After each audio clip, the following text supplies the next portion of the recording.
Pakar Telematika Roy Suryo menjalani pemeriksaan penyidik Polda Metro Jaya hari ini terkait kasus dugaan pencemaran nama baik Jokowi melalui tudingan ijazah palsu. Kita membahasnya bersama Roy Suryo, penuding ijazah Jokowi, dan Ade Dermawan, Sekjen Peradi Bersatu. Saya menyapa Pak Ade, selamat sore. Mas Ade. Dan saya menyapa, terima kasih telah hadir di studio, Mas. Sama-sama, Mbak Sister. Ya. Setelah diperiksa langsung datang ke Kompas TV. Oh iya, naik drone tadi. Naik drone. Bajunya masih sama kan? Ya, saya langsung punya pertanyaan satu. 85 pertanyaan, ada materi apa saja yang ditanyakan kepada Anda? Tadi sempat diceritakan tidak jauh dari Dr. Ismon, ya gitu. Tapi ini ya harusnya memang orang tuh smart ya gitu. Kalau yang tidak cerdas ditanyakan, nggak usah dijawab karena jawabannya pasti tidak cerdas juga. Pertanyaannya banyak nggak cerdasnya? Iya, jadi banyak yang nggak ada hubungannya. Seperti? Atau misalnya tiba-tiba dia bilang, oh dia menyaksikan acara langsung di studio gitu ya. Nah pertanyaannya adalah pasalnya yang mana yang di studio itu. Ketika itu pasal ITE ya salah. Saya adalah perancang dan pengawal undang-undang ITE selama 10 tahun. Ya gitu. Jadi tidak tepat sasaran tidak soal tepat. ITE yang dilaporkan oleh Pradi. Penyidiknya juga jadi lagi, oh iya ya Pak, ya iyalah. Ya udah itu nggak usah tanyain, siap. Nah, udah, nggak usah. Kemudian tentang pasal penghasutan. Penghasutan itu Mbak, sudah ada putusan MK ya tahun 2009 mengatakan penghasutan bukan lagi delik formil tapi delik material. Delik material itu harus ada efek dari orang yang terhasut. Orang yang terhasut harus melakukan kerusuhan atau onar secara nyata, bukan seramanya. Saya tanya, ada nggak itunya? Nggak ada Pak. Ya udah, ngapain tanyain? Ya udah. Jadi banyak hal yang pertanyaan itu udah patah sendiri ketika ditanyakan. Ya kalau gitu kan ngapain dijawab gitu loh. Jadi clear aja. Jadi dari 85 pertanyaan kan Anda diperiksa sangat singkat ya waktunya karena nggak jawab semua pertanyaan. Jadi 85 pertanyaan berapa yang masuk logika Anda? Yang masuk logika cuma 3. Ah, cuma 3? Iya, apakah Anda sehat? Apakah Anda siap dan apa keterangannya mau ditambahkan? Selain itu nggak ada. Satu legal standingnya dari Peradi bersatu, berdua, bertiga, berempat, berlima ini nggak ada gitu. Karena kalau itu adalah orang yang kemudian terkena dampak langsung seperti Pak Joko Widodo, waktu itu kami datang untuk melayani pertanyaan itu, gitu. Karena ini ada efek langsung. Ini orang-orang yang tidak ada kaitannya langsung, kemudian numpang di layani apa ya, di kasus hukumnya Pak Joko Widodo. Mereka tidak kena dampak langsung, mereka tidak kena efek dari itu. Kemudian sudah ada jelas mereka itu yang dilakukan adalah soal-soal yang sifatnya general. Padahal ada sifat-sifat yang hukum yang spesialis yang sudah misalnya 310-311 yang itu dilaporkan oleh Joko Widodo. Ada istilah hukum namanya lex speciali derogat lex generali. Kalau sudah yang spesial itu ditanyakan, ya udah derogat generalisnya. Artinya pasal-pasal yang umum bisa dikesampingkan. Polisi tadi juga mengakui. Oke, ya. Jawaban Anda kita akan coba tanya ke Mas Ade dari Perade yang telah bergabung bersama kita. Selamat petang Mas Ade. Selamat petang. Oke, Mas Ade tadi sudah mendengarkan pernyataan dari Mas Roy mengatakan tuduhan Anda terkait dengan Undang-Undang ITE melanggar penghasutan. Itu nggak masuk akal. Mas Anda menuduhkan hal yang salah kepada Mas Roy CS. Gimana tanggapannya? Jadi gini Mbak ya, bahwa kemudian kalau mencari dampak langsungnya ya, saya kasih contoh 2 saja. Yang pertama penggerudukan rumah Bapak Insinyur Joko Widodo di Solo. Yang pertama, penggerudukan itu terjadi. Itu fake atau fakta? Itu fakta atau bohong tuh? Terus yang kedua, ya yang kedua adalah peristiwa pembakaran foto Mas Roy di Malang Raya. Itu fakta atau bohong? Rekayasa kalau itu. Rekayasa katanya Mas. Itu dulu, itu fakta atau bohong tuh.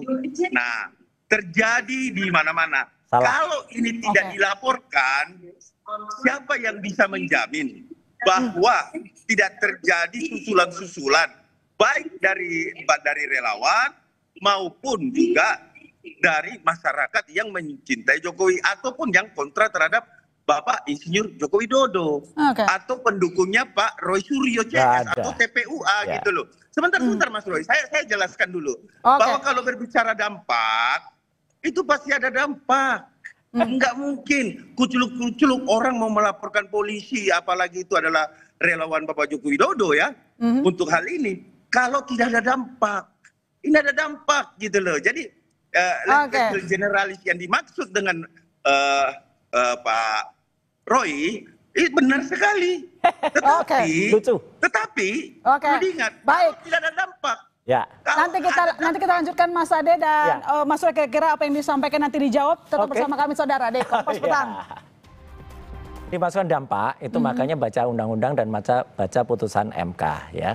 Jadi yang namanya dampak kalau itu pasal penghasutan adalah pasal yang bukannya delik formil atau harusnya material adalah apa? Ada orang yang terhasut dengan apa yang saya katakan. Kemudian ketika terhasut dia kemudian melakukan penyerangan terhadap Pak Jokowi. Membuat kisruh gitulah. Kisruh, tapi bukan dibalik. Kalau di Malang kan dibalik. Kelompok-kelompok mereka sendiri yang suruh ribut sendiri. Ya ini pola lama, ini pola-pola yang udah dikenal, senyum kita gitu. Nah, jadi itu nggak tepat gitu loh. Jadi kebalik, yang di Malang tuh kebalik. Maka tadi polisi juga ketawa aja. Ini kebalik Pak yang di sana ada. Lah iya harusnya kebalik. Yang kedua, ketika kemudian di Solo, pertanyaan saya adalah, Pak ada bukti nggak saya ada di Solo? Nggak ada Pak Roy. Ya udah selesai. Jadi kalau Solo salah ditanyakan ke Mas saya. Ade gimana? Tidak ada yang terhasut kok dengan apa yang dilakukan oleh Mas Roy CS. Mungkin kalau yang lain terserah. Silakan. Jadi memang betul Bang Roy tidak berada di Solo. Iya. Semua meyakini itu Bang Roy. Penghasutan itu Bang Roy, ya menghasut, menyampaikan sesuatu kabar kepada orang lain, baik secara langsung, baik secara tertulis, walaupun melalui media, speak up, itu dampaknya tidak perlu kita ada di situ Pak Roy. Contoh ya, pada saat di pengerudukan rumah di Solo, itu karena apa? Karena adanya ujaran-ujaran atau ungkapan-ungkapan yang disampaikan Mas Roy di beberapa media kan. Dan itu dampaknya. Ini salah lagi. Dan ingat Bang Roy ngomong, sebentar, saya masih ada datanya dan itu kita juga serahkan kepada pihak kepolisian. Bang Roy mengatakan di Kompas ya, ini sekarang TPWO sudah menuju ke rumah Bapak Jokowi Widodo di Solo. Saya sekarang berada di UGM. Kan itu jejak digital loh Mas ya. Ini bukan aku yang ngomong, tapi itu jejak digital yang ada saat kami melihat itu. Bang Roy memastikan bahwa tim TPUA sudah berada di Solo gitu loh. Iya, kan TPUA yang di Solo, bukan saya. Iya, justru itu Bang Roy. Itulah dampak yang kami maksudkan. Kalau polisi bermaksud lain, terserah. Atau Bang Roy juga bermaksud lain, itu adalah teknis penyidikan. Ini loh. Teknis penyidikan itu Bang Roy. Kalau memang benar, Mas Ade, sekarang gini, supaya orang nggak kusut nggak salah. Kalau memang benar, tadi saya dikejar oleh petugas. Ketika saya katakan saya nggak ada di Solo, ya udah Pak, salah kalau gitu ya. Iya selesai. Saya jelaskan dulu Bang Roy. Saya jelaskan dulu bahwa itu ada teknik penyidikan. Monggo silakan mau dijawab apa saja. Saya tidak mau merusak juga sistem penyidikan yang ada di Polda Metro. Artinya, apapun itu kalau sudah diungkapkan sama Bang Roy, sudah disampaikan dengan secara menurut Bang Roy benar, ya monggo silakan, itu kan berproses. Kalau Bang Roy mampu membuktikan bahwa dia tidak melakukan penghasutan, karena saya bukan penyidik, dan itu tahap penyidikan, silahkan. Gini loh Bang. Kita lihat akhirnya seperti apa. Bang Ade, kasihan petugas kepolisian kita. Sudah 79 tahun usianya. Masih melayani persoalan-persoalan remeh-temeh. Tidak ada legal standing. Kayak gini. Jadi begitu tadi polisi itu mengerti. Oh iya Pak, nggak ada legal standing. Iyalah. Jadi ngapain polisi lebih banyak ngurusin yang lebih penting. Ini giliran saya atau giliran Mas Roy ini? Ya sama, Mas kan udah panjang. Gantian. Menjelaskan begini Bang Roy. Bahwa kemudian ya penyidikan dilakukan secara profesional dan Bang Roy merasa bahwa di situ tidak ada pidana dan lain, itu haknya Bang Roy berbicara. Iya kan, hak Bang Roy. Tetapi penyidik dia memiliki analisis sendiri. Dia tidak bisa diintervensi oleh baik seorang Ade Darmawan Sekjen Pradi Bersatu, baik Bapak Roy Suryo sebagai mantan seorang Menpora, itu tidak bisa karena kita bukan penyidik. Mas Roy, sebelumnya Mas Ade sebentar. Mas Roy, sebelumnya kan Anda menghindari bahkan terkesan tidak mau menghadiri panggilan terkait dengan yang dituduhkan. satu kenapa sekarang mau? Karena kan Anda menyebut bahwa apa yang dilaporkan oleh Pradi itu tidak masuk akal. Kita menghormati Polda Metro Jaya. Oke, ya, jadi datang cuma karena menghargai, tapi tidak menganggap bahwa apa yang dilaporkan oleh Pradi itu penting untuk ditanggapi? Nggak penting itu. Nggak penting? Karena ada undangan, harus sifatnya klarifikasi, kemudian ya kita harus mengklarifikasi itu. Tapi begitu kita tahu ternyata yang ditanyakan kayak gitu, ya tadi petugasnya juga senyum-senyum aja gitu loh. Ya Pak, tadi pertanyaan kayak gini, ya ini gimana ya Pak, udah apa-apa, ya udah terus kalau itu benar, saya pasti dikejar. Gitu loh, dengan apa-apa. Mas Ade, kira-kira apa yang membuat Anda melandasi, Anda melaporkan terkait dengan tuduhan penghasutan, kemudian pelanggaran ITE. Menurut Mas Roy, bahkan apa yang Anda laporkan tidak penting untuk ditanggapi. Jawaban Anda? Jadi gini, setiap warga negara di Republik ini, Mbak, sekali lagi saya sampaikan bahwa ada KUHP 108. Siapapun warga negara itu bisa berhak melaporkan bila melihat kejadian tindak pidana. Tapi kita nggak usah berbicara aturan dan perundang-undangan, itu semua juga pengacara sudah tahu. Dan kalau ada yang katakan legal standingnya nggak ada, itu senjata pengacara manapun itu biasa, itu legal standing begitu. Tapi buktinya juga diproses secara hukum. Namun yang saya pengen sampaikan, diproses bisa juga berhenti. Dialog ini, yang mau saya sampaikan dalam dialog ini adalah sudah masuk ke tahap teknis penyidikan. Artinya ini berjalan.